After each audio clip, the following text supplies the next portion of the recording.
हम इसलिए आए हैं, हमने 7 साल जनता की समस्या उठाई। मैं पूर्व में भी बीजेपी में रहा चाचा, और बीचे एक सप्ताह पहले मैंने पुनः बीजेपी को इसलिए स्वीकार किया, बीजेपी के समर्थन को, क्योंकि देखिए मोदी जी की योजनाएं, हर सरकार की कुछ योजनाएं विफल होती हैं, जनता का आक्रोश होता है, क्योंकि सरकार से बहुत सारी उम्मीद होती हैं लोगों को।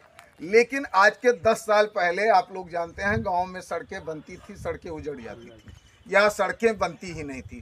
कहीं न कहीं सड़कों की गुणवत्ता हुई, कहीं न कहीं बिजली की व्यवस्था सुदृढ़ हुई, गरीबों को राशन मिल रहा है, ठीक है, उसका कुछ लोग दुरुपयोग कर रहे हैं, लेकिन गरीबों को राशन मिल रहा है।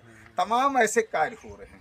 हम ये नहीं कहते कि सिर्फ राम मंदिर बना और राम मंदिर पे जो है वोट हो जाए, लेकिन अगर विपक्ष 5 साल सोता है, जनहित के मुद्दों पर वो बोलने का ही काम नहीं करता, वो चाहे टोल प्लाजा हो, चाहे अंडरपास हो, चाहे स्टाम्प ड्यूटी हो, चाहे नहर में पानी हो, चाहे गांव गरीब की कोई समस्या हो, तहसील में व्याप्त भ्रष्टाचार हो, वो सिर्फ चुनाव में जातिगत गणित पर चुनाव लड़ने चला आता है। तो इस पर हमको विचार करना चाहिए, क्या हम पुनः जंगल राज, गुंडा राज लाएंगे? आज बस्ती जनपद में आपने देखा कि बिना सत्ता पाए ही डीजे पर गाना बजने पर हत्या जैसे काम को अंजाम दे रहे हैं।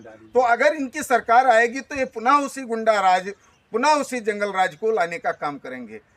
उम्मीद कीजिए कि मैं पार्टी में पूर्व में रहकर भी जनता की आवाज़ उठाया हूँ, पार्टी से बाहर रह करके भी उठाया हूँ। अगर कहीं आप लोगों की जरा सा सरकार से, सरकार के जनप्रतिनिधियों से आक्रोश हो, तो मैं आश्वासन देता हूं कि जैसे पूर्व में जनहित के मुद्दों पर मैं संघर्ष करता था, न्याय दिलाता था, न्याय दिलाऊंगा। लेकिन 5 साल सोने वालों को वोट ना हो, वोट जगने वालों को हो, काम करने वालों को हो, जाति धर्म से परे मानवता और सर्व कल्याण पर वोट हो। यही एक निवेदन है कि एक बार पुनः मोदी जी के नेतृत्व में हम लोग कमल का फूल खिलाने का काम। धन्यवाद।